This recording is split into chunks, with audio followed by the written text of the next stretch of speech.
అందరికీ నమస్కారం. ఈరోజు కథ విడువనులే చెల్లి పార్ట్ 41 అండ్ 42. రచించిన వారు నళిని గారు. ఇక కథలోకి వెళ్తే, చిరునవ్వుతో భర్త చేతిలో చేయి వేసి లోపలికి వచ్చింది శ్రావణి. నవ్వుతూ తనని తీసుకువెళ్ళి సోఫాలో కూర్చోపెట్టి తన పక్కనే కూర్చున్నాడు అభి కూడా. అతని స్పర్శ అన్నీ కొత్తగా తోచడంతో కాస్త బిడియంగా తననే చూస్తూ ఉండిపోయింది శ్రావణి. తన చూపుకి ఏంటి అన్నట్టు కళ్ళు ఎగరేశాడు అభి. ఏమీ లేదు అన్నట్టు తల అడ్డం తిప్పి తలదించుకోగా, మీ నాన్నకి తెలుసా సతీష్ మీరిటు వస్తున్నట్టు అని అడుగుతూ లోపలికి వచ్చింది నాగమణి. అత్తగారు లోపలికి రావడంతో స్ప్రింగ్ యాక్షన్ బొమ్మలా టక్కున లేచి నించుంది శ్రావణి. అది చూసి ఏమైందే అన్నాడు తను ఎందుకు నించుందో అర్థం కాక అభి. నవ్వుతూ కోడలి దగ్గరికి వచ్చి, నువ్విప్పుడు ఒట్టి మనిషి కాదు శ్రావణి, మర్యాద పాటించడానికి.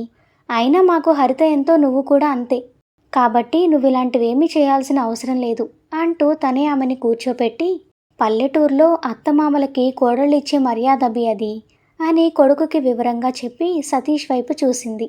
ఆ మాటకి శ్రావణి వైపు కొరకొరా చూసి, ఇప్పుడు ఇది పాటించమని నీకెవరైనా చెప్పారా అని అడిగాడు సీరియస్గా అభి. అతని గొంతులో కోపానికి జడిసి, అది కాదండి అంటూ ఉండగా, మా నాన్నకి తెలియదత్తయ్య, నాన్న పొలానికి వెళ్ళారు, అందుకే అక్కని తీసుకువచ్చాను. ఓ, కానీ ఇప్పుడు పరిస్థితులు బాగోలేవు సతీష్. ఈ సమయంలో ఏదైనా ఆచితూచి చేయాలి, లేదంటే మొదటికే మోసం వస్తుంది, కాబట్టి జాగ్రత్త అని చెప్పి వాళ్ళకి ఏదైనా చేసి పెట్టడానికి లోపలికి వెళ్ళింది నాగమణి. తెలిస్తే ఏం చేస్తాడ్రా మీ బాబు? అసలు నా పెళ్ళాన్ని నేను కలిస్తే ఆయనకేంట్రా ప్రాబ్లం? ఒకవేళ ఇది తెలిసి మళ్ళీ ఇంట్లో నుండి వెళ్ళిపోతాడా? అలా పోతే ఈసారైతే నేను వెతకడానికి కాదు కదా, అసలు పట్టించుకోను. నాకు అడ్డం లేకుండా పోయాడు అనుకుంటా, అంతే అన్నాడు అభి. ఆ మాటకి కొంచెం రోషం వచ్చినా అక్క బాధపడుతుంది అని, నువ్వు మరీ బావా అని, అక్క నేను రాజా వాళ్ళింటి వరకు వెళ్ళొస్తాను అంటూ అక్క బావకి ప్రైవసీ ఇచ్చి అక్కడి నుండి వెళ్ళిపోయాడు సతీష్. ఏంటే ఇప్పుడు వీడికి మండిందా అలా వెళ్ళిపోయాడు అని శ్రావణి వైపు చూడగా, ఆమె బ్లాంక్ ఫేస్ చూసి, ఏంటిప్పుడు వీళ్ళందరికీ నేను ఆన్సర్ చేసి రెస్పెక్ట్ ఇవ్వాలా అన్నాడు ఆమె భుజం చుట్టూ చేయి వేసి దగ్గరికి జరుగుతూ. అది చూసి అతనికి దూరం జరుగుతూ, అత్తయ్య గారు వస్తారండి అంటుంది చిన్నగా. ఉఫ్, నువ్వేంటే నాకు ప్రతిదానికి అడ్డం చెప్పేలా ఉన్నావు అంటూ తలపట్టుకుంటాడు అభి. ఇప్పుడు తనేం చేసిందో అర్థం కాక అయోమయంగా అతన్ని చూస్తూ ఉంటుంది శ్రావణి. అమాయకమైన చూపులతో టపటపా కొట్టుకుంటున్న కనురెప్పలు చూసి, దేవుడా ఇది ఇలా ఉంటే కష్టం అనుకుంటూ తన చేయి పట్టుకొని పైకి లేపి అక్కడి నుండి తన రూమ్కి తీసుకువెళ్తాడు అభి. అక్కడ వరకు వెళ్ళిన ఆమె అతను రూమ్లోకి తీసుకువెళ్ళడం చూసి గుమ్మం బయటే ఆగిపోతూ, ఆహా నేను రాను, ఎవరైనా చూస్తే ఏమనుకుంటారు అంటుంది తడబడుతూ. తననే విచిత్రంగా చూస్తూ, మొగుడు గదిలోకి రానంటున్న తనని పెళ్లి రోజు కావాలనే తన గదికి వచ్చింది అని అపోహపడినందుకు కొంచెం బాధగా అనిపించింది అభికి. దాంతో నిన్నిలా కాదు అంటూ సింగిల్ హ్యాండ్తో తనని లేపి లోపల దించి వెంటనే తలుపులు వేసేశాడు. నిమిషంలో జరిగిపోయిన దానికి, అయ్యయ్యో వద్దండి, ఇలా పట్టపగలి మీతో నేనిక్కడ ఉంటే చూసే వాళ్ళకి బాగోదు, పైగా అత్తయ్య ఏమనుకుంటారో, నేను బయటకు వెళ్తాను అంటూ కంగారుగా డోర్ దగ్గరికి వెళ్ళిన ఆమెని ఆ డోర్కే లాక్ చేసి తనకి దగ్గరగా జరుగుతూ, ఏమనుకుంటారే అని అడిగాడు వణుకుతున్న ఆమె పెదవుల వైపే చూస్తూ. అది అది అది అంటూ ఇంకా దగ్గరికి వచ్చాడు. అభి అంత దగ్గరగా రావడంతో తన శరీరాన్ని బిగబట్టేస్తూ అతని కళ్ళలోకి చూడలేక బరువెక్కిన కనురెప్పలని కిందకి వాల్చేసింది శ్రావణి. మాట్లాడవే, ఏమంటారు అంటూ ఆమె మొహానికి అతి చేరువలోకి వచ్చి చాలా మెల్లగా హస్కీ వాయిస్తో అడిగాడు. అతని మాటలోని మార్పు కూడా ఆమెని టెన్షన్కి గురి చేస్తుంటే చిన్నగా కంపించింది తన శరీరం. అది చూసి, అసలు నీకు తెలుసా భార్యాభర్తలు డోర్ వేసుకొని గది లోపల ఏం చేస్తారో అంటున్న అతని మాటకి తనని చూడలేక బరువెక్కిన హృదయంతో శ్వాసని భారంగా తీసుకుంటూ లోపల కలుగుతున్న తీయనైన అలజడిని అదుపు చేసుకోవడానికి ప్రయత్నం చేస్తూ, అభిగారు వదలండి, నేను బయటకు వెళ్తాను అంటూ ఒక్కో అక్షరాన్ని కూడదీసుకుంటూ మాట్లాడుతున్న ఆమె మాట పూర్తి కాకముందే అతని బాహువుల్లో నిలిచింది ఆమె. అనుకోని ఆ సంఘటనకి బిత్తరపోయి చూస్తున్న ఆమెని చూస్తూ, బయట ఏముందే వెళ్తాను అంటున్నావు, నిన్ను రమ్మంది బయట కూర్చుని కబుర్లు చెప్పడానికి కాదు అంటూ తన పెదవుల వరకు వచ్చిన ఆమె నుదుటి దగ్గర నుండి తాకి తాకకుండా తనని తడుముతూ ఆమె పెదవుల వరకు ప్రయాణించాడు అతను. అతని వెచ్చని ఊపిరి ఆమెని నిలువెల్లా తడిమేస్తూ నరనరానికి పులకింతలు పుట్టించడంతో బరువెక్కిన ఆమె ఎద భారమైంది వెచ్చని నిట్టూర్పుతో. ఆమెని అలా చూస్తున్న అతనిలో ఎప్పుడూ లేనిది కోరిక రేగుతూ తనని రెచ్చగొడుతుంటే ఒక్కసారిగా ఆమెని గట్టిగా హత్తుకున్నాడు కళ్ళు మూసుకొని. అప్పటికైనా శాంతిస్తుంది అనుకున్న కోరిక ఆ తరువాత ఇద్దరిలోనూ రాజుకోవడంతో ఆమె మొహాన్ని చేతుల్లోకి తీసుకొని తేనెలూరుతున్న పెదవులని బంధించాడు ఆత్రంగా. అసలు ఏం జరుగుతుందో తెలుసుకునే పరిస్థితుల్లో లేదు శ్రావణి. అతని ముద్దుకి ఆమె కళ్ళు అరమోడ్పులు కాగా లోకం మరిచి కరిగిపోయింది భర్త కౌగిలిలో. ఆమె సొగసులు చూసి ముద్దుతో ఆగకు అని అతని వయసు తొందర చేస్తుంటే మనసు తన పరిస్థితిని చూడమని చెప్తుంది. కానీ అవేమీ పట్టించుకునే పరిస్థితిలో లేడు అతను. పెదవులు వదిలి ఆమెని ఎత్తుకొని మంచం మీద పడుకోబెట్టాడు. ఒంటి మీద ఉన్న షర్ట్ బటన్స్ ఒక్కొక్కటి విప్పుతూ ఆమె కళ్ళలోకి చూస్తూ ఉండగా అతని చూపులు తట్టుకోలేక మొహాన్ని పక్కకి తిప్పుకొని గుప్పెట్లో దిండుని బంధించింది గట్టిగా శ్రావణి. అది చూసి తను టెన్షన్ పడుతుంది అని అర్థమై ఆమె పక్కకి చేరి తన కంగారుని పోగొట్టాలి అని ప్రయత్నం మొదలుపెట్టేలోపే పక్కలో ఉన్న అభి ఫోన్ రింగ్ అయింది. అప్పటి వరకు లోకంతో సంబంధం లేనట్టు ఎక్కడెక్కడో విహరిస్తున్న అతను ఫోన్ డిస్టర్బ్ చేయడంతో దాని పీక నొక్కడానికి దాని వైపు చూడగా స్క్రీన్ మీద సంజన పిక్ కనబడటంతో ఒక్కసారిగా తలకి ఎక్కిన మత్తు దిగినట్టుగా శ్రావణి నుండి దూరం జరిగాడు. దాంతో అభిలో కాసేపు ఏదో తెలియని గిల్టీ ఫీలింగ్. కానీ వెంటనే దాని నుండి బయటపడి కాల్ కట్ చేసి ఫోన్ సైలెంట్లో పడేసి శ్రావణి వైపు చూసి తన పక్కన పడుకొని సారీ అన్నాడు తన చేతిని పట్టుకొని ముద్దు పెట్టుకుంటూ. ఎందుకు అభి గారు? ఏం లేదు అని తన చీర పక్కకి జరిపి పొట్ట మీద ముద్దు పెడుతూ నిజంగా నేను నమ్మలేకపోతున్నాను, నేనప్పుడే డాడీని అవుతున్నాను అంటే అని ఇంత మంచి గిఫ్ట్ ఇచ్చినందుకు థ్యాంక్ యూ అన్నాడు కొంచెం ఎమోషనల్గా ఫీల్ అవుతూ. చిన్నగా నవ్వి పైకి లేవబోతున్న ఆమెని మళ్ళీ పడుకోబెట్టి నువ్వు చీరలు కట్టకే బాబు, కనీసం మన ఇంటికి వెళ్ళే వరకైనా, లేదంటే నేను ఆగలేను. ఇదే పెద్ద పనిష్మెంట్ అంటే మళ్ళీ మల్లెపూలు కూడా పెట్టావు చూడు, అవి మాకు మోక్షం లేదా అన్నట్టు నా వైపు ఎలా చూస్తున్నాయో అంటూ ఆమె మీదకి ఒరిగి వెచ్చగా మెడ మీద ముద్దు పెట్టి చిన్నగా కొరికి ఆమెలో ప్రకంపనలు పుట్టించాడు. అభి గారు అంటున్న ఆమె నోటి నుండి వస్తున్న తన పేరు మొదటిసారి తనకే చాలా మధురంగా అనిపించి అబ్బా అంత క్యూట్గా ఎలా పిలుస్తావే బాబు అంటూ గుండె మీద చేయి వేసుకొని బెడ్ మీద వెనక్కి వాలాడు హాయిగా. సిగ్గుపడుతూ అతన్నే చూస్తూ ఉండిపోయింది శ్రావణి. తరువాత పక్కకి తిరిగి కుడి చేతి సపోర్ట్తో పడుకొని ఎడమ చేతిని ఆమె చెంపకి పెట్టి రాత్రి భయపడ్డావా అని అడిగాడు. చెప్పాను కదా, మీలో ఎవరు ఎవరిని ఒక మాట అన్నా కూడా నేను భరించలేను. హా తెలుసు, అందుకే కదా ఎంత కోపం వచ్చినా కంట్రోల్ చేసుకున్నాను, కానీ నేనేం అనలేదు మీ నాన్నని. అవును, నా కోసం చాలా తగ్గారు మీరు అని తల వంచుకొని నాకది నచ్చలేదు, కానీ నాన్న బాధపడినా నేను చూడలేను, అందుకే. చిన్నగా నవ్వి నాకు తెలుసు అంటూ తన చేతిని అందుకొని ముద్దు పెట్టుకొని త్వరగా వచ్చేవే నా దగ్గరికి, నువ్వు బాగా అలవాటైపోయావు నాకు. నువ్వు వచ్చేసిన దగ్గర నుండి ఇప్పటి వరకు నేను అసలు సరిగా పడుకున్నదే లేదు తెలుసా. అసలు నన్ను వదిలేసి ఎలా ఉన్నావే నువ్వు? నీకు అనిపించలేదా మా ఆయన లేకుండా ఉండలేను అని? హా అనిపిస్తుంది, కానీ నేను దానికి అలవాటు పడాలి అనుకున్నాను. అదేం అలవాటే? అసలు అలా ఎందుకు అనుకున్నావు అన్నాడు అర్థం కాక కళ్ళు చిన్నవి చేసి చూస్తూ. ఎందుకంటే మీకు నేనంటే ఇష్టం లేదు కదా, పైగా మీరు ఆ అక్కని పెళ్లి చేసుకోవాలి అనుకున్నారు, అందుకే అలవాటు చేసుకోవాలి అనుకున్నాను అని చెప్పింది బాధగా. కానీ అలా అనుకోవడానికి ఆమె ఎంతగా బాధపడి ఉంటుందో అర్థమైంది అభికి. పిచ్చి అంటూ ఆమెని తన గుండె మీదకి పడుకోబెట్టుకొని నీలాంటి దాన్ని దూరం చేసుకోవాలని ఎవరికుంటుంది? హా అప్పుడు నేను అలాగే ఉన్నాను అనుకో, కానీ నువ్వు నా లైఫ్లోకి వచ్చిన తర్వాత నాకే తెలియకుండా నేను చాలా మారిపోయాను, చాలా అలవాటు పడిపోయాను నీకు. అలాంటి నిన్ను దూరం చేసుకొని నేను ఎలా ఉంటానే? నువ్వు నా ఇంట్లో నా కళ్ళ ముందు నవ్వుతూ తిరుగుతూ ఉంటేనే నేను హ్యాపీగా ఉండగలను అని నాకు కూడా తర్వాతే అర్థమైంది. నువ్వు లేని మన ఇల్లు కూడా నాకు నచ్చడం లేదు తెలుసా. కానీ ఏదేమైనా నా వల్ల నువ్వు చాలా బాధపడ్డావు. అందుకే ఇలాంటి నిర్ణయం తీసుకున్నావు. అందుకే సారీ అంటూ ఆమె తల నిమురుతూ ముద్దు పెట్టి, మరి అంత బాధపడుతూ కూడా నన్ను పెళ్లి చేసుకున్న తర్వాత మళ్ళీ తనని చేసుకొని నా జీవితాన్ని నాశనం చేస్తారా అని తిరిగి నన్ను క్వశ్చన్ చేయాలి అనిపించలేదా నీకు? అసలు నేనంటేనే మీకు ఇష్టం లేదు కదా. బలవంతంగా పెళ్లి చేసుకున్నారు. మరి నేను ఎలా అడగగలను మిమ్మల్ని? అంది అమాయకంగా. ఆ క్షణం తన మొహంలో కనబడుతున్న అమాయకత్వం చూసి, ఇంత పిచ్చిదానివేంటే, అందుకే నాకు నిన్ను వదలాలి అంటే మనసు రాలేదు అంటూ మళ్ళీ తన తల మీద ముద్దు పెట్టి, ఇప్పుడేమైనా తిన్నావా అని అడిగాడు ప్రేమగా. లేదు, ఇంటికి వెళ్ళిన తర్వాత తింటాను అంది సరిగా లేచి కూర్చుంటూ. అరే, అంటే మధ్యాహ్నం అన్నం తిన్న తర్వాత ఇంతవరకు ఇంకేం తినలేదా?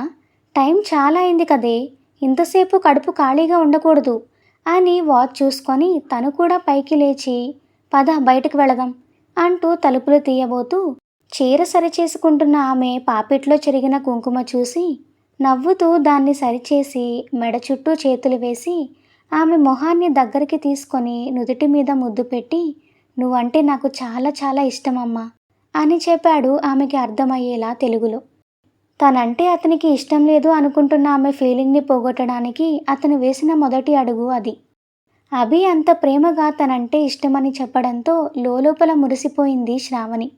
పైన నుండి కిందకి చూసి తను అంతా బాగానే ఉంది అనుకున్న తర్వాత తలుపు తీయబోతున్న అతన్ని అభిగారు అని పిలిచి వెనక్కి తిరిగిన తర్వాత మొదటిసారి తనంతట తనే అభి గుండె మీద వాలి, మీరు నిజంగా నాతో సంతోషంగా ఉండగలరా అని అడిగింది బాధ సంతోషం కలగలిపిన గొంతుతో. ఆమె చుట్టూ చేరిన తన చేతిని బిగిస్తూ, హా, కళ్ళు మూసుకొని మరీ హ్యాపీగా ఉండగలను అని చెప్తాడు నవ్వుతూ. కానీ నాకు చదువు లేదు, అందరిలా అందంగా స్టైల్గా ఉండడం రాదు అని ఇంకా ఏవేవో చెప్తున్న తన మొహాన్ని చేతుల్లోకి తీసుకొని, అవే నీకు అసలైన అందాన్ని తెచ్చిపెట్టాయి మొద్దు. లేదంటే నువ్వు కూడా అందరిలా 1 కేజీ మేకప్తో ప్లాస్టిక్ పువ్వులా చూడ్డానికి మాత్రమే అందంగా ఉండేదానివి. ఇంత మంచి మనసు ఎలా వచ్చేది నీకు? నీ మనసే నీకు అందం. కళ్ళ కపటం లేని నీ మంచితనమే అందరికంటే నిన్ను వేరుగా చూపిస్తూ ఆకర్షిస్తుంది నీ వైపు నన్ను. కాబట్టి ఇలాంటి పిచ్చి అనుమానాలేం పెట్టుకోకు మనసులో అని కొంచెం సీరియస్గా చెప్పాడు. అలాగే అని తల ఊపి, కానీ మరి మీరు ఆ అక్కకి ఏం సమాధానం చెప్తారు? అంటే మీరు కూడా తనని ఇష్టపడ్డారు కదా, మరి మీకు బాధగా ఉండదా తనని వదిలేయడానికి అని అడిగింది చేతులని నలుపుకుంటూ కంగారుగా. ఆ మాటకి ఒక్క నిమిషం మౌనం తర్వాత, తనని కూడా నేను పెళ్లి చేసుకుంటాను అంటే నీకు నేనంటే ఉన్న ఇష్టం పోతుందా అని అడిగాడు ఆమె కళ్ళలోకి చూస్తూ అభి. మౌనంగా తన కళ్ళలోకి చూస్తున్న శ్రావణిని చూస్తూ, చెప్పవే, అప్పుడు నా మీద ఉన్న ప్రేమ తగ్గిపోతుందా నీకు అని అడిగాడు అభి. అతను ఎందుకు అలా అడుగుతున్నాడో అర్థం కాకపోయినా సహజంగా భర్త తనని కాదని వేరే అమ్మాయి వైపు చూస్తేనే ఒప్పుకోలేని ఆడగుణం వల్ల అతని కళ్ళలోకి చూస్తూ అబద్ధం చెప్పలేక తలదించుకొని, లేదు తగ్గదు, ఇలాగే ఉంటుంది అని చెప్పింది. కానీ అప్పటికే ఆమె సమాధానానికి పట్టిన ఆలస్యం ఇంకా ఆమె కళ్ళల్లో కదలాడిన భావాలని బట్టి ఆమె నోరు చెప్తుంది నిజం కాదని అర్థమై చిన్నగా నవ్వుతూ, పిచ్చి, నువ్వేం కంగారు పడకు, తన గురించి నేనెప్పుడో ఓ నిర్ణయానికి వచ్చాను అని చెప్పి తనని హత్తుకొని వదిలి, నువ్వు దీని గురించి ఆలోచించకు అని రూమ్ డోర్ ఓపెన్ చేసి తనని తీసుకొని అక్కడి నుండి బయటకు వెళ్ళాడు. అప్పటికే వేడివేడిగా అరటికాయ బజ్జీతో పాటు టీ కూడా రెడీ చేసి బయటకు వచ్చిన కొడుకు కోడల్ని చూసి, సతీష్ ఎక్కడికి వెళ్ళాడు శ్రావణి అని అడిగింది నాగమణి. రాజు మావయ్య వాళ్ళింటికి వెళ్ళాడత్తయ్య అని చెప్పి అభి నుండి విడిపించుకొని ఆవిడ దగ్గరికి వెళ్ళింది శ్రావణి. ఉఫ్, దీనికి అన్నిటికీ భయమే అనుకుంటూ ఫోన్ తీసుకొని తర్వాత కాల్ చేస్తాను అని సంజనికి మెసేజ్ చేసి సోఫాలో కూర్చున్నాడు. అత్తగారితో కలిసి అన్ని ప్లేట్స్లో పెడుతూ, ఇప్పుడు ఇవన్నీ ఎందుకు అత్తయ్య, మీకు శ్రమ కాకపోతే అంది చిన్నగా శ్రావణి. అదేంటి శ్రావణి, మీరేమన్నా రోజు ఇక్కడే ఉంటారా? మీరు ఉండే ఈ 4 రోజులన్నా వాడికి నా చేత్తో అన్నీ వండి పెట్టుకుంటేనే నాకు సంతృప్తిగా ఉంటుంది. నువ్వు వెళ్ళి వాడికి ఈ ప్లేట్ ఇచ్చి కూర్చో, నేను హరిని కూడా పిలుస్తాను. హరి, ఏం చేస్తున్నావు లోపల? శ్రావణి వచ్చింది, బయటకు రా అని పిలిచి కొడుకు కోడలి వైపు చూసింది. శ్రావణి చేతిలో నుండి ప్లేట్ తీసుకొని పక్కన పెట్టి ఆమె చేయి పట్టుకుని లాగాడు పక్కన కూర్చోమని సైగ చేస్తూ. దానికి ఆమె వద్దు అని కంగారుగా అత్తగారు అక్కడే ఉందని సైగ చేసింది బెదురు కళ్ళతో. ఏయ్, నేనేమీ నా ఒళ్ళో కూర్చోమనలేదు, పక్కనే కూర్చోమని చెప్పాను, నోరు మూసుకొని కూర్చో అని లాగి పక్కన కూర్చోపెట్టి అరటికాయ బజ్జీని తినమని తన నోటికి అందించాడు. దాంతో అత్తగారి వైపు కంగారుగా చూసి వెంటనే అభి చేతిలోది లాక్కొని ఇబ్బందిగా నవ్వింది శ్రావణి. వాళ్ళిద్దరినీ అలా చూసి మనసుకి ప్రశాంతంగా అనిపించడంతో దూరం నుండే చేతులతో వాళ్ళకి దిష్టి తీసి నవ్వుకుంటూ పక్కకి వెళ్ళిపోయింది నాగమణి. అది చూసి పాపం అత్తయ్య ఇబ్బంది పడినట్టున్నారు, ఎందుకు మీరు ఇలా చేస్తున్నారు అని అడిగింది మూతి బిగించి చూస్తూ. ఏయ్, ఆపు నీ ఊహలు, పిన్ని చెప్పిందా నీకు ఇబ్బంది పడుతున్నాను అని? ఇంకోసారి ఇలాంటివి చెప్పావనుకో. అయినా ఏంటే ఎక్కువ మాట్లాడుతున్నావు అన్నాడు. అతనికి కోపం వచ్చిందేమో అని నోటి మీద చేయి వేసుకొని లేదు అన్నట్టు తల అడ్డం తిప్పింది శ్రావణి భయంగా. హా, నీకదే కరెక్ట్, నోరు మూసుకొని తిను అంటూ వాళ్ళ పిన్ని తెచ్చిన టీ తీసుకున్నాడు అభి. అత్తయ్య, మావయ్య వాళ్ళు కనబడ్డం లేదు, ఎక్కడికి వెళ్ళారు అని అడిగింది చిన్నగా శ్రావణి. నీ బాబు చిన్న పిల్లోళ్ళ అలిగిపోతున్నాడు కదా, అందుకే కాపలా కాయడానికి వెళ్ళుంటారు అన్నాడు వెటకారంగా అభి. అభి, నువ్వుండు అని పొలానికి వెళ్ళారమ్మా, ఇప్పుడు వచ్చేస్తారు అని చెప్పి బయట పాలేరు గేదెల్ని తోలుకురావడం చూసి బయటకు వెళ్ళింది నాగమణి. మా నాన్న ఒక్కసారి అలా చేశాడు, కానీ మీరు మాత్రం 10 సార్లు అంటున్నారు అంది అలకగా శ్రావణి. అనరు మరి, రాత్రంతా ఎవరికీ తిండి నిద్ర లేకుండా చేసే శాడిష్ని ఇంతకంటే ఎక్కువే అంటారు. ఏ, ఇప్పుడు నేను అలా అంటే నీకెక్కడైనా కాలుతుందా అని అడిగాడు తన వైపు తిరిగి. అదేం లేదన్నట్టు తల అడ్డంగా తిప్పింది తను. నేను కాబట్టి మాటలతో అని ఊరుకుంటున్నా, అదే ఇంకొకడై ఉంటే నిన్ను నీ బాబుని ఆడుకునేవాడు. ఇంతలో హరిత వచ్చి బాగున్నారా వదినగారు అంటూ దీర్ఘం తీస్తూ పక్కన కూర్చుంది శ్రావణికి. ఏంటి హరి కొత్తగా ఆ పిలుపు అంది శ్రావణి. ఏమైనా తప్పుగా పిలిచానా అన్నయ్య అని అడిగింది అభి వైపు చూస్తూ. అస్సలు కాదు. ఇంకేంటి నీ బాధ? అది కాదు, ఇంతకుముందు శ్రావణి అని పిలిచేదానివి కదా. అది అప్పుడమ్మా, అప్పుడంటే మీరు మా అన్నయ్యని పెళ్లి చేసుకోలేదు కదా, కానీ ఇప్పుడు మా అన్నయ్య ముద్దుల పెళ్ళానివి అయిపోయావు కదా, మరి పిలుపు వరుస అన్నీ మారుతాయి కదా అంటూ తన పొట్ట మీద చేయి వేసి ఎలా ఉంది లోపల మా బంగారం అని అడిగింది కళ్ళు ఎగరేస్తూ హరిత. ఆమె మాటలకి సిగ్గుపడి తల ఎత్తలేక బాగుంది అన్నట్టు తల ఊపింది చూపుని సిగ్గుతో కిందకి దించుతూ. అలా సిగ్గుపడుతున్న ఆమె బుగ్గల్లో మందారాలు పూయడం ఇష్టంగా చూస్తూ ఉండిపోయాడు అభి. ఆహా, ఇదంతా సిగ్గే అంటూ తన బుగ్గని పొడిచి తన దగ్గరికి వెళ్ళి ఏం చేశావే మా అన్నయ్యని, 6 నెలలు కాలేదు 3 నెలల కడుపుతో ఉన్నావు అని మెల్లగా అడిగింది హరిత అల్లరిగా. దాంతో ఆశ్చర్యంగా నోటికి చేతిని అడ్డం పెట్టుకొని కంగారుగా అభి వైపు చూసి తర్వాత ఆడపడుచు వైపు చూస్తూ నేనేం చేయలేదు అంటూ తల అడ్డం తిప్పింది శ్రావణి. కానీ వాళ్ళ మాటలు అభికి కూడా వినిపించడంతో చిన్నగా నవ్వి దిక్కులు చూస్తున్నట్టు చూస్తూ నిజంగానే ఇది ఏదో చేసేసి నన్ను తన వైపుకి లాగి కమిట్ చేయించింది అనుకొని ఆ రోజు తమ మధ్యన జరిగిన దాన్ని గుర్తు చేసుకోగా హ్యాపీనెస్ కంటే ముందు ఎక్కువ బాధగా అనిపించింది అతనికి. కారణం ఆ రోజు తన వల్ల ఆమె ఎంత నరకం చూసిందో తనకే తెలుసు. అసహనంగా తనని అడ్డుకోలేక భరించలేక దాదాపుగా చచ్చి బ్రతికింది.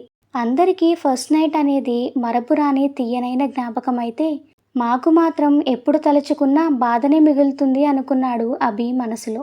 అతని ఆలోచన అర్థమైందో ఏమో హరితతో మాట్లాడుతూనే పక్కనే ఉన్న అతని చేతి మీద చీర చెంగు వేసి దాని కింద నుండి అభి చేతి మీద చేయి వేసి ఓరగా అతని వైపు చూసింది శ్రావణి. ఆలోచనలో ఉన్న అభి శ్రావణి తన చేయి పట్టుకోవడంతో సెన్స్లోకి వచ్చి ముందు కింద ఉన్న తన చేతి వైపు చూసి తరువాత తన వైపు చూశాడు. ఏమైంది అన్నట్టు కళ్ళు చిన్నవి చేసి కంటి చూపుతోనే అడిగింది అభిని. ఆమె చర్యకి మొదటిసారిగా షాక్ అయ్యాడు అభి. తనకి కళ్ళతో ఇంత అందంగా మాట్లాడడం తెలుసా అన్నట్టు. ఎందుకంటే అలా అడుగుతున్నప్పుడు చాలా అంటే చాలా ముద్దుగా అనిపించింది తనకి. దాంతో అందంగా విచ్చుకున్నాయి అతని పెదవులు.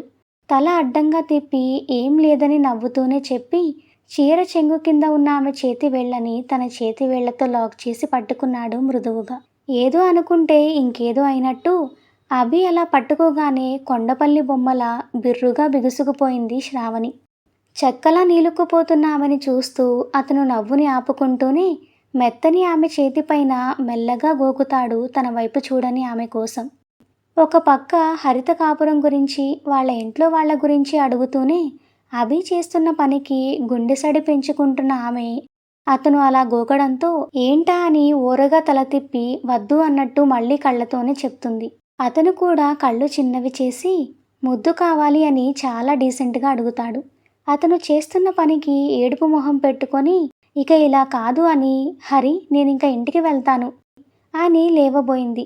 కానీ తనని లేవకుండా గట్టిగా వేళ్లతో ఆమె వేళ్ళని లాక్ చేశాడు అభి.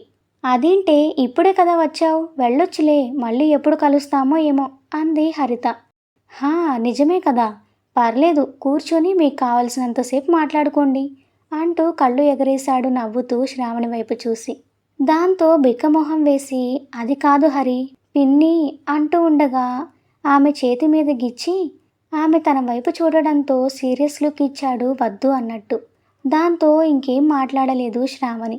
ఇంతలో మామగారులిద్దరూ లోపలికి రావడం చూసి కీ ఇచ్చిన బొమ్మల టక్కున లేచి నించుంది అభి నుండి చేయి విడిపించుకొని.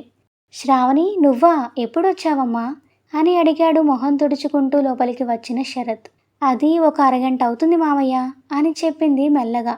అరగంట అంటే నువ్వొచ్చింది ఇప్పుడు కాదా అని అడిగింది హరిత. కాదని తల అడ్డంగా తిప్పింది శ్రావణి. మరిప్పటి వరకు ఎక్కడున్నావు అని అడిగింది అయోమయంగా ఆమె. దాంతో మెల్లగా తల కిందకి దించి అభి వైపు చూసింది ఆమె. ఆమె చూపుని బట్టి విషయం అర్థమై ఓ అదా విషయం, సరేలే అనుకుని నోటికి చేతిని అడ్డం పెట్టుకొని ముసిముసిగా నవ్వింది. చెల్లెలు ఎందుకు నవ్వుతుందో అర్థమైన అభి ఆ డాడీ ఎక్కడికి వెళ్ళారు అంటూ టాపిక్ మార్చాడు. పొలానికి వెళ్ళాము, ఈరోజు నాటు వేస్తున్నారు అని బాబాయ్ చెప్తేను. ఓ సరే అని హరి డాడీ వాళ్ళకి టీ తెచ్చి ఇవ్వు, మీరు తర్వాత మాట్లాడుకోవచ్చు కానీ అని చెప్పాడు చాలా సీరియస్గా అభి. ఆహా ఈలోపు నువ్వు వదిన పక్కకి వెళ్ళి మాట్లాడుకోవాల్సినవి ఏమైనా ఉన్నాయా అన్నయ్య అని అడిగింది అంతకంటే సీరియస్గా హరిత. ఏయ్ నిన్ను అభి అక్కడి నుండి లేవబోతుంటే సారీ అంటూ అక్కడి నుండి కిచెన్లోకి పడిపోయింది నవ్వుతూ. ఏయ్ నువ్వు వెళ్ళి లోపల నా షర్టు ప్యాంటు తగిలించి ఉన్నాయి, వాటిని తీసుకువెళ్ళి వెనక బావి దగ్గర తీగ మీద వేసిరా, పిన్ని ఉతుకుతుంది అని చెప్పాడు శ్రావణికి. సరే అని తల తిప్పి అభి రూమ్కి వెళ్ళింది శ్రావణి. ఏంటభి తనిక్కడెందుకుంది అని అడిగాడు శరత్. నేనే రమ్మన్నాను డాడీ. అవునా, కానీ వాళ్ళ నాన్న ఒప్పుకున్నాడా? ప్రస్తుతం అయితే ఆయనకి తెలీదు కానీ అంత భయపడాల్సిన అవసరం లేదు అన్నాడు కేర్లెస్గా అభి. కానీ జాగ్రత్త, ఇలాంటి విషయాలు మొండిగా చేయకూడదు అని చెప్పి తమ్ముడితో మాటల్లో పడ్డాడు శరత్. దాంతో దొరికిందే ఛాన్స్ అని పెరట్లోకి వెళ్ళాడు అభి. అప్పుడే అభి రూమ్ నుండి బట్టలు తీసుకువెళ్ళిన ఆమె వాటిని నాగమణి కోసం ఉంచడం ఎందుకు అని బావి దగ్గర బకెట్లో ఉన్న నీళ్లతో నానబెట్టి సోప్ తెచ్చుకోవడానికి వెళుతుండగా వెనక నుండి వెళ్ళి ఆమెని హత్తుకొని గోడ చాటుకి తీసుకువెళ్ళాడు ఎత్తుకొని అభి. ముందు కంగారు పడిన ఆమె తరువాత అభిని చూసి అరవకుండా ఆగిపోయి ఏంటండి ఎవరైనా వస్తారు వదలండి అంది భయం భయంగా చూస్తూ. ఏంటే డేంజరస్ కళ్ళతో నన్నేం చేద్దాం అనుకుంటున్నావు అంటూ ఆమె కళ్ళ మీద ముద్దులు పెట్టాడు అభి. అతని ముద్దుకి కళ్ళు మూసుకొని పరవశించిపోతూ నేనేం చేశాను అంది తల పక్కకి తిప్పుకొని సిగ్గుపడుతూ. చూపులతోనే ఏవో బాణాలు పంపుతున్నావు కదే అన్నాడు ఆమె మొహాన్ని తన వైపు తిప్పుకుంటూ. నేనా అని అమాయకంగా రెప్పలు టపటపా కొడుతూ అడుగుతున్న ఆమెని చూసి నువ్వందరూ అనుకున్నట్టు అమాయకురాలివి కాదే, వాళ్ళకి తెలీదు నీలో విషయం చాలా ఉంది అని అంటూ ముందుకు వెళుతూ ఇద్దరి శరీరాలు ఒకదానికి ఒకటి ఆనుకున్న తర్వాత తల వంచి ఆమె తలకి ఢీ కొడుతూ ఒక్కరోజు సంసారం చేసిన నాకు మాత్రమే తెలుసు నీలో ఏముందో అంటూ చాలా రొమాంటిక్గా చిన్న వాయిస్తో మాట్లాడుతుంటే ఆ మాటలకి తట్టుకోలేక అతని చుట్టూ ఉన్న చేతులు నేల మీద ఉన్న కాళ్ళు కూడా బిగబట్టి సిగ్గుతో పాటు తనలో కలుగుతున్న అలజడిని కూడా అదుపులో పెట్టుకోవడానికి ప్రయత్నం చేసింది శ్రావణి. అలా ఆమె శరీరం బిగబట్టడం తన శరీరానికి తెలుస్తుంటే వణుకుతున్న ఆమె ఎర్రని అదరాలు అతని చూపుని ఆకర్షించాయి. దాంతో మెల్లగా ముందుకి ఒరిగాడు అవి తనని రమ్మని పిలవడంతో. అతని చర్యని గమనించిన ఆమె అతను పూర్తిగా వేరే లోకంలో ఉండడం చూసి అదును చూసి తన నుండి తప్పించుకొని తుర్రుమంది. ఏయ్ ఆగవే, ఎక్కడికి వెళ్తున్నావు అంటూ తన వెనక పడ్డాడు అభి. వద్దండి, ఇంట్లో చాలామంది పెద్దవాళ్ళున్నారు అంటూనే పరిగెత్తింది ఆమె. ఉంటే ఏమవుతుంది, మర్యాదగా ఆగుతావా లేదంటే నా చేతిలో తర్వాత ఉంటుంది నీకు అంటూ పెరడు మొత్తం తన వెనక పరిగెత్తాడు నవ్వుతూ. సీతాకోక చిలుకల్లా తిరుగుతున్న వాళ్ళని ఇంటి పక్కన ఉన్న పశువుల దొడ్డి నుండి చూసి నవ్వుకుంటూ వాళ్ళకి ఏ దిష్టి తగలకూడదు అని మెటికలు విరిచి పాలు తీసే పనిలో పడింది నాగమణి. తన వెనకే పరిగెడుతూ చివరికి తన నడుము చికించుకొని ఎక్కడికి పోతావే నా నుండి తప్పించుకొని అంటూ తనని భుజానికి ఎత్తుకొని అక్కడ ఉన్న ఉసిరి చెట్టు కింద దించి చెట్టుకి తనని లాక్ చేస్తూ ఇప్పుడు వెళ్ళవే, ఎక్కడికి వెళ్తావు అన్నాడు నవ్వుతూ. వదలండి నన్ను, నేనింటికి వెళ్ళాలి అంది అతని కళ్ళలోకి చూడలేక. నాకు ఒక ముద్దిచ్చి వెళ్ళిపో, లేకపోతే ఈరోజు నాకు నిద్ర కూడా రాదు నువ్వు చేసిన పనికి. నేనేం చేశాను అని అడిగింది అమాయకంగా ఫేస్ పెడుతూ. ష్, అబ్బా మాటలు వద్దే, నాకు ముద్దే ముద్దు అంటూ బుజ్జిగా ఉన్న తన మూతి నుండి కింద పెదవి 2 వేళ్లతో ముందుకి లాగాడు. లేతగా ఉన్న ఆమె పెదవులు మెత్తగా తగలడంతో ఏదో గుర్తు వచ్చినట్టు నీ వయసెంతే అని అడిగాడు ఇంకో చేత్తో తనని దగ్గరికి తీసుకుంటూ. 19 వచ్చాయి కళ్ళు టపటపా కొడుతూ చెప్పింది. ఆ ఏంటి, ఎప్పుడొచ్చాయి అన్నాడు తన నవ్వుని ఆపుకుంటూ. నేను చెప్పను అంటూ మూతి పక్కకి లాగి ముద్దుగా చూసింది అతని వైపు. అరే అదేంటే, ఎందుకు చెప్పవు, మీరు నవ్వుతారు కదా. లేదులే, నువ్వు చెప్పు అంటూ ఆమె మెడ మీద ముద్దు పెట్టడంతో జివ్వున ఒంట్లో రక్తమంతా ఉరుగులు పరుగులు పెట్టింది శరీరమంతా. ఆ ముందు మీరు దూరంగా ఉండండి అబ్బిగారు, నాకు ఊపిరి ఆడడం లేదు అంటూ ఒక్కో మాట కష్టంగా కూడా తీసుకొని చెప్పింది. ఏ ఎందుకే, ఏమైనా అవుతుందా నీకు లోపల అంటూ నవ్వుతూ మళ్ళీ ముందుకి రాబోతున్న అతన్ని తన చేతులు అడ్డం పెట్టి ఆపి కళ్ళు మూసుకుంది గట్టిగా. అది చూసి నవ్వుతూ చేతిలో ఉన్న నడుముని కొంచెం గట్టిగా నొక్కగానే ఆ అంటూ ఉలిక్కిపడి వెళ్ళి అతని మీద పడింది శ్రావణి. ఇప్పుడు ఆపు మరి నన్ను అని తన చెవి దగ్గర చిన్నగా మాట్లాడుతుంటే వెచ్చని అతని ఊపిరికి ఆమె ఎద సవ్వడి పెరిగి అతనికి స్పష్టంగా వినిపించడం మొదలుపెట్టింది. దాంతో ఆగలేని వయసు తొందర ఏదో కావాలని అల్లరిగా కోరుతుంటే ముందుకి వంగి అదురుతున్న ఆమె పెదవులని తన పెదవుల మధ్యలోకి తీసుకోగా పిడికెంత ఆమె నడుము ఒత్తికగా అతని చేతిలోకి చిక్కగా వేళ్లతో దాన్ని మృదువుగా తడుముతూ సరిగమలు పలికించాడు అభి. అతని స్పర్శకి పులకించిపోతూనే భయంతో ముడుచుకుపోతున్న ఆమెని ఓ కంట చూస్తూనే తన చేతులని మెల్లగా పైకి తెచ్చి మెడ దగ్గర స్మూత్గా తడిమి తను రిలాక్స్ అయ్యేలా చేశాడు. దాంతో శరీరాన్ని వదులు చేసి అతని ముద్దుకి భయం నుండి హాయిలోకి విహరిస్తూ లోకాన్ని మర్చిపోయింది శ్రావణి. ఇంతలో అమ్మ శ్రావణి అంటూ వినబడిన శరత్ గొంతుకి ఇద్దరూ ఒక్కసారిగా విడివడగా వెంటనే అక్కడి నుండి బావి దగ్గరికి పరిగెత్తి బకెట్లో ఉన్న బట్టలు తీసి పక్కనే ఉన్న సోప్తో ఉతకడం మొదలుపెట్టింది కంగారుగా ఆమె. అది చూసి నవ్వుకుంటూ వస్తున్న తండ్రిని చూసి తన ఫోన్ చేతిలోకి తీసుకున్నాడు అభి. గుమ్మం వరకు వచ్చిన ఆయన ఏం చేస్తున్నావమ్మా ఇక్కడ అని అడిగాడు. అది అభిగారి బట్టలు ఉంటే ఉతుకుతున్నా మామయ్య గారు అని చెప్పింది. ఎందుకమ్మా, తర్వాత ఎవరైనా ఉతికేవాళ్ళు కదా. పర్లేదు మామయ్య గారు, అయిపోతుందిలే.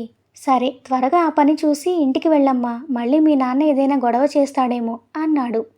అలాగే మామయ్య గారు అని తల తిప్పింది చిన్నగా. దాంతో కొంచెం దూరంలో ఉసిరి చెట్టు కింద నిలబడి ఫోన్ చూసుకుంటున్న కొడుకుని చూసి అక్కడ నుండి వెళ్ళిపోయాడు శరత్.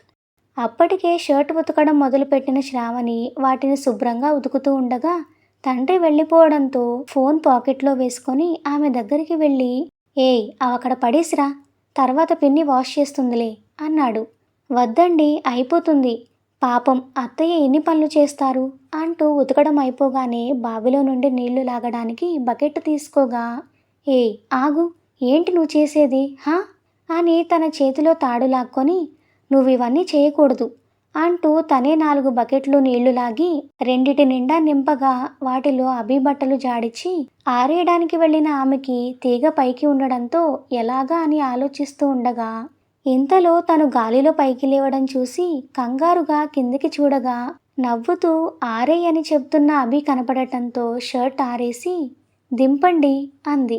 అలాగే ఆమెని 2 రౌండ్లు తిప్పి కిందకి దించిన అతను నవ్వుతూ తన నైట్ ట్రాక్ జాడిస్తున్న ఆమె దగ్గరికి వెళ్ళి వెనక నుండి భుజాల మీద తన చేతులని ఆమె అరచేతుల వరకు మెల్లగా తాకిస్తూ కిందకి వెళ్ళగా వెనక్కి తిరిగి సిగ్గుపడుతూ తనని చూస్తున్న ఆమె కళ్ళలోకి చూస్తూ మృదువుగా ఆమె చేతులని పట్టుకొని తనకి దగ్గరికి జరిగి ఆమెని తన కౌగిలిలోకి తీసుకున్నట్టుగా తన చేతులతో దాన్ని పిండించాడు.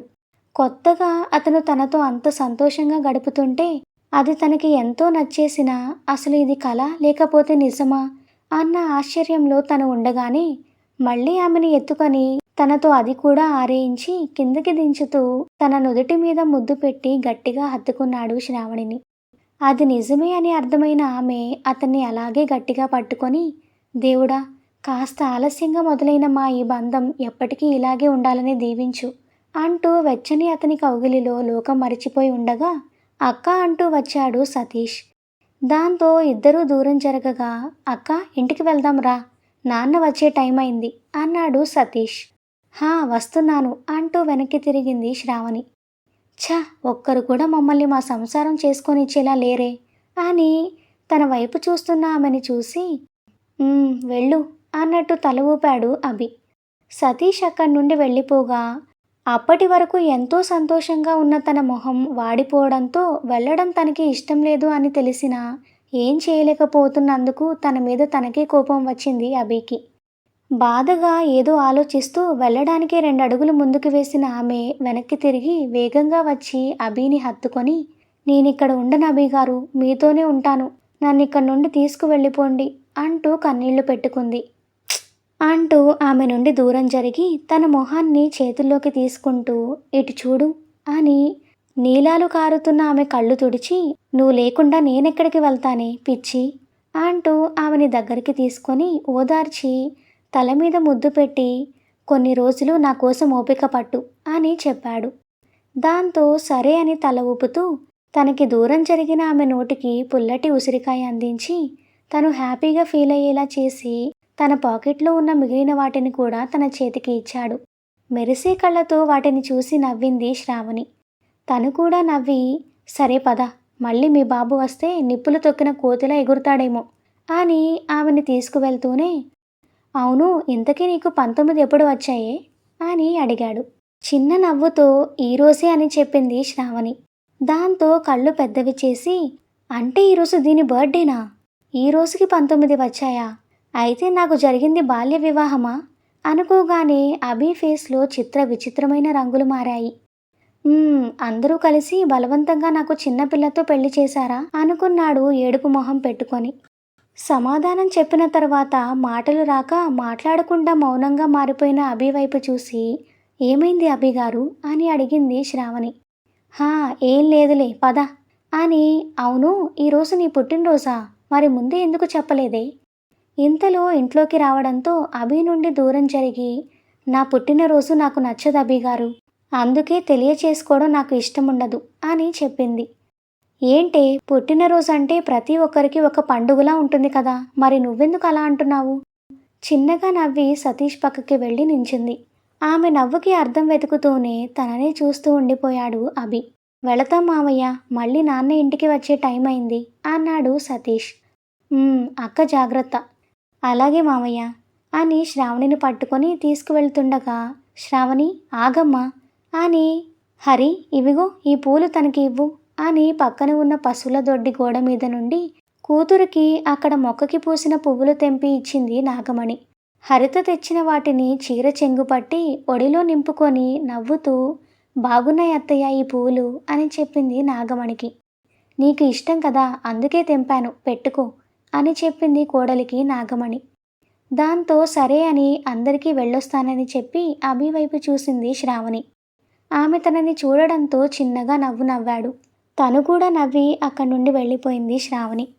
తను వెళ్ళగానే అభి కూడా లోపలికి వెళ్ళిపోయాడు. ఇంటికి వెళ్ళేటప్పటికి బజారు వాకిలి ఊడుస్తున్న భ్రమరాంబ, ఎక్కడికి వెళ్ళారా? దానికేమో ఒక పక్క జ్వరం వచ్చి మూలుగుతూ పడుకుంది, మందులేమైనా తెస్తావేమో అంటే నువ్వు ఇంట్లో లేవు అని చెప్పింది. రాత్రి బాగానే ఉంది కదా, ఇప్పటికిప్పుడు జ్వరం ఏంటి అంటూ, అక్క నువ్వు వెళ్ళి కాసేపు పడుకో అని చెప్పి చెల్లెలి దగ్గరికి వెళ్ళాడు. జ్వరంతో వణికిపోతూ సతీష్ తన మీద చేయి వేయగానే ఉలిక్కిపడింది భయంగా స్నేహ. ఏ ఏమైందే ఎందుకు అలా భయపడుతున్నావు అంటూ తన పక్కన కూర్చొని తల మీద చేయి పెట్టి జ్వరం చూశాడు. విపరీతంగా కాలిపోతూ ఉంది ఆమె ఒళ్ళు. అరే ఏంటిది టెంపరేచర్ చాలా ఉన్నట్టుంది అనుకొని ఏమైంది ఏదైనా చూసి భయపడ్డావా అని అడిగాడు సతీష్. లేదు అని తల ఊపింది కానీ ఆమె బెదురు స్పష్టంగా తెలుస్తూనే ఉండడంతో సరేలే నువ్వు పడుకో నేను వెళ్ళి మందులు తీసుకొస్తాను అంటూ బయటకు వెళ్ళగా అప్పటి వరకు గుమ్మంలో ఉన్న శ్రావణి లోపలికి వచ్చి చిన్ను అంటూ ప్రేమగా తల నిమిరి ఏమైంది ఎందుకు భయపడుతున్నావు అంటూ నెమ్మదిగా అడిగింది. అదేం లేదు అని తల ఊపి పక్కకి తిరిగి పడుకుంది స్నేహ. కానీ ఆమె చూపు అంత పక్కన ఉన్న ఫోన్ మీదే ఉండటంతో తననే చూస్తున్న శ్రావణికి తను అలా చూడడం ఎందుకో అనుమానం వచ్చింది. ఇప్పుడు అడిగినా చెల్లెలు చెప్పదు అని అర్థమై అక్కడి నుండి వెళ్ళిపోయింది. తరువాత సతీష్ మందులు తీసుకురావడంతో అవి వేసి వేడిగా పాలు పట్టించారు. ఇంతలో జనార్దన్ కూడా ఇంటికి వచ్చాడు పొలం నుండి. తరువాత అందరూ భోజనం చేసి పడుకోగా స్నేహకి జ్వరంగా ఉండడంతో అక్కడే పడుకుంది భ్రమరాంబ. దాంతో జనార్దన్ దగ్గర పడుకున్నాడు సతీష్. శ్రావణి కూడా అన్నం తిని మందులు వేసుకొని పడుకోగా అందరూ నిద్రపోయిన తరువాత ఏదో అలికిడి అయినట్టు అనిపించి మెలకువ వచ్చింది ఆమెకి. దాంతో మంచం మీద నుండి లేచి లైట్ వేసి చూడగా తన గదిలోకి వస్తూ కనబడిన అభిని చూసి అదిరిపడింది ఆశ్చర్యంతో. మీరా? ష్ చిన్నగా అంటూ తనతో తెచ్చిన సాటిన్ క్లోత్ని ఆమె కళ్ళకి కట్టబోయాడు. ఆగండి ఏంటిది? నువ్వు నోరు మూసుకొని నేను చెప్పినట్టు చెయ్యి అని ఒక్క చూపుతో ఆమె నోరు మూపించి కళ్ళకి క్లాత్ కట్టి లైట్స్ ఆఫ్ చేసి ఆమెని మెల్లగా బయటకు తీసుకువెళ్ళాడు. మెల్లగా బయట ఉన్న తన బైక్ వరకు తీసుకువెళ్ళి బైక్ స్టార్ట్ చేసిన తర్వాత ఆమెని జాగ్రత్తగా కూర్చోపెట్టుకొని ఆమె చేతిని తన భుజం మీద వేయించుకొని ముందుకి పోనిచ్చాడు బైక్. చల్లని గాలిలో రివ్వున దూసుకుపోతూ ఉంటే మేను పులకరించి మనసుకి సంతోషంగా చాలా ఉల్లాసంగా అనిపించింది శ్రావణికి. కానీ తను ఇంట్లో లేదు అని తెలిస్తే ఇంట్లో వాళ్ళు కంగారు పడతారు అని గుర్తు రాగానే ఎక్కడికండి మా నాన్న నిద్రలేస్తే గొడవైపోతుంది ఊరంతా అంది భయంగా. ష్ అబ్బా నేను నిన్ను చేసుకున్నానా లేకపోతే మీ నాన్ననే చేసుకున్నానే? నీకంటే కూడా ఎక్కువ ఆయన మాటలు నడుస్తున్నాయి గత 2 రోజులుగా అన్నాడు విసుగ్గా. అది కాదు అబ్బిగారు. ఏ చుప్ కాసేపు ఈ నాన్న భజన వదిలేసి మన రైడ్ని ఎంజాయ్ చేయవే మొద్దు. రైడ్ రైడ్ అంటే ఏంటి అభిగారు అని అడిగింది మొహం అమాయకంగా పెడుతూ. దాంతో తల కొట్టుకొని సారీ నీకు తెలియదు కదా, రైడ్ ఇదే, మన ప్రయాణం ఎంజాయ్ చేయి అంటున్నా. ఇంత రాత్రి వేళ మనం ఇలా వెన్నెల్లో వెళుతుంటే ఎలా ఉంది నీకు అంటూ కొంచెం వెనక్కి జరిగాడు ఆమెకి తగిలేలా కూర్చుంటూ. స్టోరీ ఇంకా కొనసాగుతుంది. నెక్స్ట్ పార్ట్ కోసం మా ఛానల్ను సబ్స్క్రైబ్ చేసుకోండి. అలాగే స్టోరీ మీకు నచ్చితే వీడియోని తప్పకుండా లైక్ చేసి కామెంట్ చేయండి. Thank you for listening.